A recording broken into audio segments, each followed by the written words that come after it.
Good morning, everybody. Hopefully, you're having a wonderful day so far. I got a fun one for you today from the National Post. Apparently, the new childcare policy in Ontario isn't doing so well. So, I've been hearing this for a little while now. But just saw it come out on the news. I think the National Post is a little late on the ball on this one, but let's get into it. From the National Post, Randall Denley. Ontario is paying dearly for falling for Trudeau's free childcare money. Who could have thought free stuff isn't that good? Wow. I mean, craziness. We've just known this for what, ever? And it's not particularly free. It's quote unquote free. Taxes, my man, taxes. They say now centers don't have enough operating money. Early childhood educators' pay is too low, and parents who want to find spaces can't find them. Yeah, I made a video on this earlier about like now parents have to plan 2 years in advance before they even have a kid to get these spots in these daycares. Not all of the daycares in Ontario have to um, be the $10 a day daycares. So finding them is like finding a needle in a haystack. Um, and yeah, what educators would want to work for $10 a day? Like, sure, you're gonna have like how many kids do you need to have for um, I guess per day? You'd have to have at least like 60, maybe more kids there. Because, yeah, that would be $600 a day. I'm assuming. I don't even know how much educators are charged. I'm assuming maybe like they get like $30 an hour. Maybe, nah, that's a little bit too much. $25 an hour.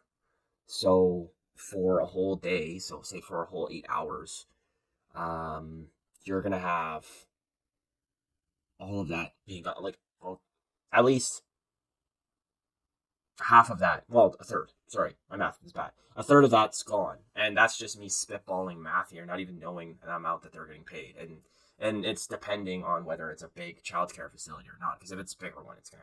But if it's like just a small one at somebody's house, right, and they can only have what 30 kids a day, then yeah, they're not making it.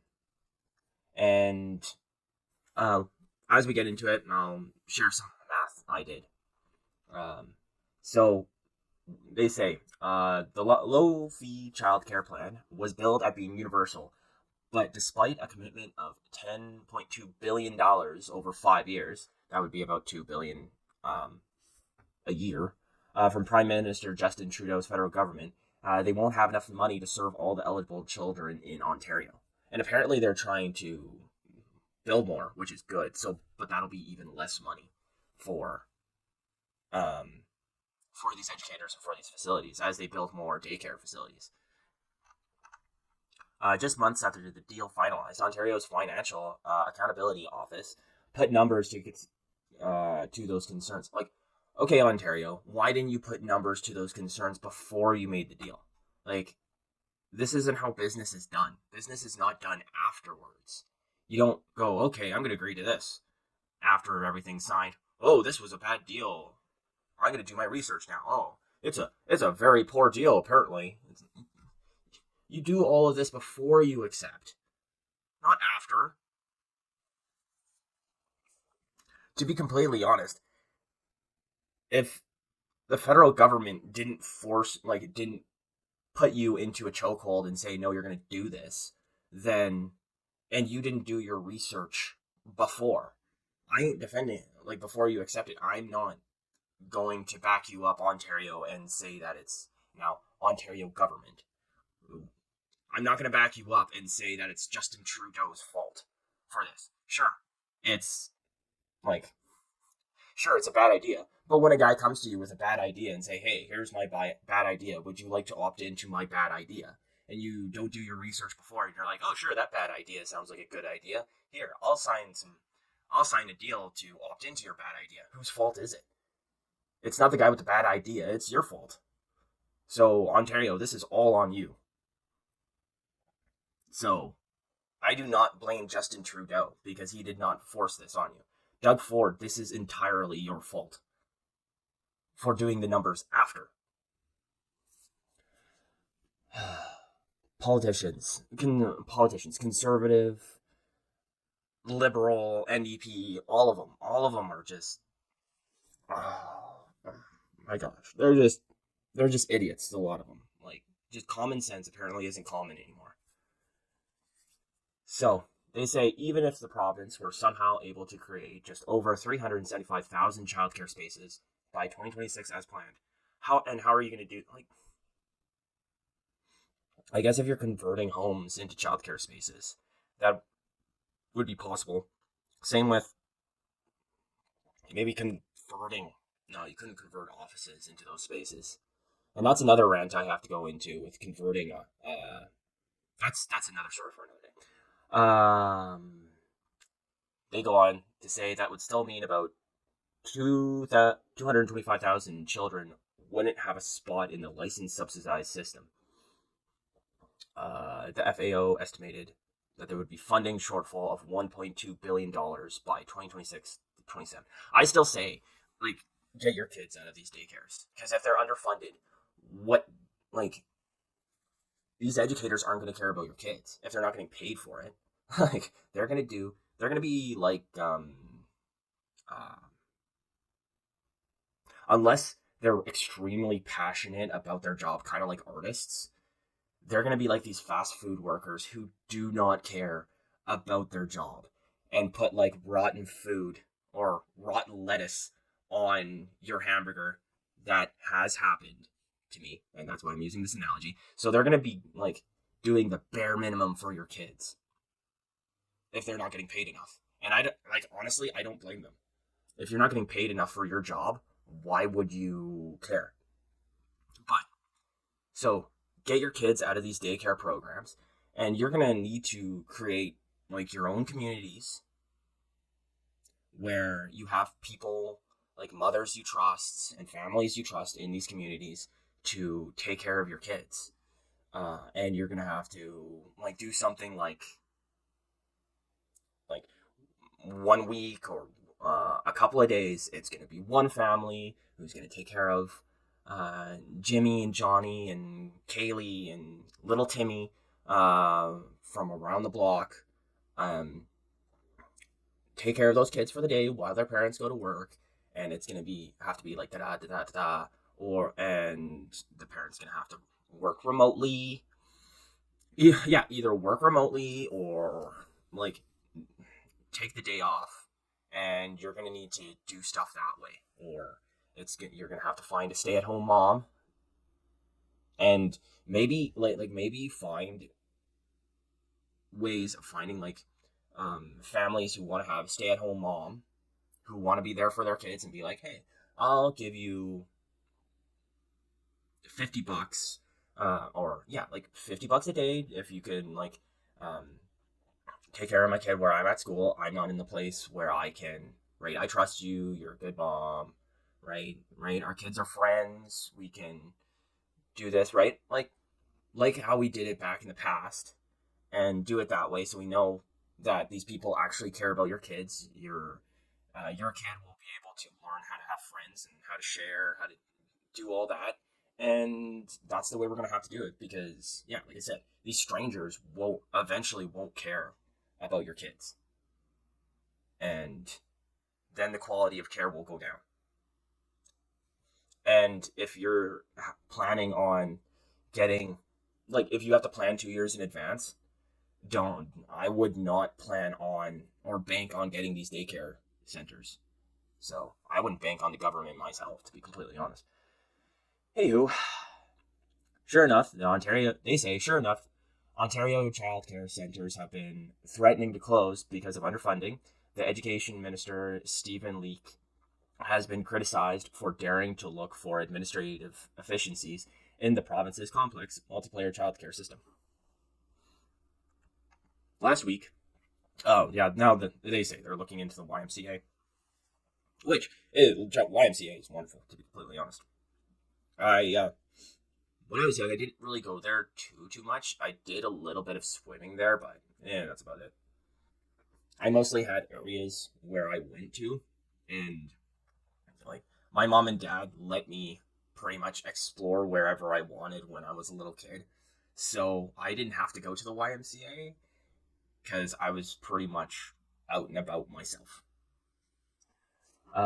They say as parents' share of the cost goes down, the province has to be doling out. See, the parents' share. This is the dumb thing that people believe, and this is the dumb thing people believe with universal health care as well.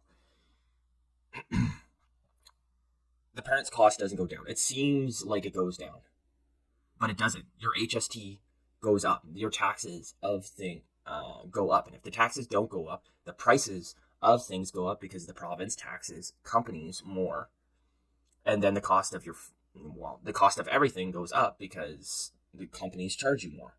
That's how the money has to come from somewhere, and if the federal government's providing money, and we all know the federal government doesn't have the actual tangible money to provide this. They just print off money. So then it goes to inflation. So then parents are paying more. You're paying more. You're paying more for other things for childcare. It just seems like you're not. So you might not see it, say, when you get a raise in like January, you might not see the impact on your pocketbook until maybe like the start of summer. But once you hit that point where either you have to like replace stuff or late summer comes in, and I can tell you, once spring hits, you notice that inflation in everything because then it all that money makes its way through the system, and you're like, where did my money go to? Why did last year I'm paying I paid like $1,000 a month on food, and now I'm paying $1,500 in food, and I'm buying the exact same thing, if not less, right? And that's the tax you're paying for your daycare. That's your daycare costs right there. I don't even wow. I don't think Alberta has no Alberta has opted in for daycare. So right now, like I don't have kids, but I'm paying for daycare right now, and that's the other thing that ticks me off is single people or people in general who don't have kids are paying for daycare now. So thank you for to the government for making me pay for daycare through an increase in everything. So I want to reiterate this to Danielle Smith. You said you were libertarian conservative. That's not what libertarians do. Libertarians don't increase government, they decrease government. And so, at most, Daniel Smith, what you are is you're not even like a traditional conservative. You're a progressive conservative. So, stop. Like, it is what it is. So, I'm not going to say that it's a lie because you can believe what you believe, but your policies are increasing government. And sure, you don't smile when you shake Trudeau's hand. And sure, you pretend to like do things against the Trudeau government, but you're still doing things that increase our taxes through the government, which even provincially. So, hey, maybe parents aren't noticing it, but if you're single and in Alberta, let me know if you're starting to see increases in everything. Anywho, continuing. The province is making headway on its goal for building new facilities, or daycare facilities, which is to add 86,000 new childcare spaces by 2026.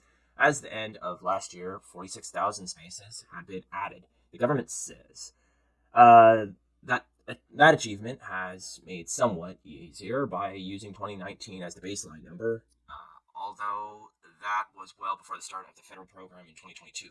Well, yeah, you're not going to use 2020 because nothing happened from like 2020 to 2021 because that's when the wonderful Ontario government thought it would be a good idea to lock down the province and keep everybody at home because of a great cold.